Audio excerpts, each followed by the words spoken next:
दुनिया का एक मुल्क जिसका नाम नॉर्थ कोरिया है, जो आजकल इकोनॉमिक क्राइसिस से दो चार है। नॉर्थ कोरिया की इकोनॉमिक कंडीशन बदहाल हो चुकी है, लेकिन अपनी जौहरी ताकत को बढ़ाने के लिए किसी किस्म का कोई प्रेशर नहीं ले रहा और ना ही चूक रहा है। आए दिन मिसाइल का टेस्ट करता ही रहता है। हालांकि नॉर्थ कोरिया के बासी भूख से मर रहे हैं। नाज़रीन गिरामी, भारत नॉर्थ कोरिया की मदद करना चाहता है, लेकिन इसके बदले वो नॉर्थ कोरिया से कुछ एटॉमिक एनर्जी भी लेना चाहता है। मतलब एक हाथ से लो, एक हाथ से दो। भारत ने नॉर्थ कोरिया को ये ऑफर की है कि वो वर्ल्ड फूड प्रोग्राम के तहत उनको $10 करोड़ देने का इरादा रखते हैं, लेकिन उसकी एक कंडीशन भी साथ है कि वो अपने मिसाइल की टेक्नोलॉजी और कौन कौन से जोरी हथियार वो बना रहे हैं उनकी इंफॉर्मेशन भारत को देना होगी। रिपोर्ट के मुताबिक नॉर्थ कोरिया में तकरीबन 1 करोड़ से ज्यादा लोग भूख की वजह से मर रहे हैं। ना ही उनके पास कोई मेडिसिन है और ना ही कोई और इनके पास सहूलियात। इनका head of state Kim Jong Un का सिर्फ एक ही मकसद है कि दुनिया को डराने धमकाने के लिए वो सिर्फ मिसाइल ही बनाता चला जा रहा है, हालांकि उसके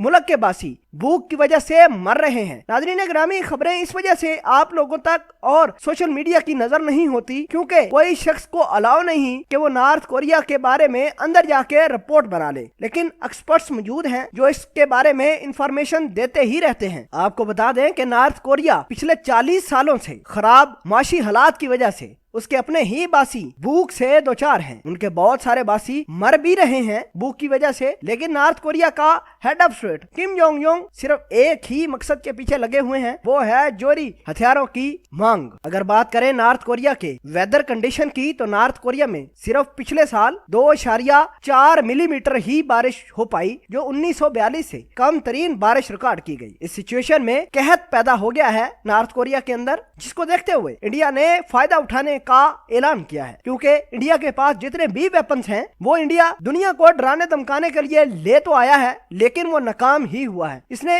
यानी इंडिया ने जितने भी मिसाइल खरीदे हैं वो इंडिया के अंदर टेस्ट हुए हैं, सारे के सारे नाकाम हुए हैं। लेकिन नॉर्थ कोरिया की इस इकोनॉमिक क्राइसिस से फायदा उठाने के लिए मोदी आगे आए हैं और मोदी का ये कहना है कि वो नॉर्थ कोरिया की मदद करना चाहते हैं और $10 लाख देना चाहते हैं, लेकिन इसके बदले नॉर्थ कोरिया को जौहरी हथियारों की टेक्नोलॉजी और भारत के साथ दफाई ताउन में मदद करना होगी। कैद साली के तहत नॉर्थ कोरिया में अनाज बहुत कम पैदा हुआ है और नॉर्थ कोरिया के किसी दूसरे मुल्क के साथ ताल्लुकात भी नहीं अच्छे कि कोई मुल्क उसको कोई फाइनेंशियली तौर पर मदद ही कर दे। यूनाइटेड नेशन ने एक रिपोर्ट जारी की है जिसमें यह कहना है कि नॉर्थ कोरिया के 1 करोड़ से ज्यादा लोग भूख की वजह से मर रहे हैं। नाज़रीन गिरामी, देखना होगा कि किम जोंग युंग मोदी की $10 लाख को प्रेफरेंस देते हैं या फिर अपने हथियारों पर बराजमान ही बैठते हैं। ये तो आने वाला वक्त ही बताएगा।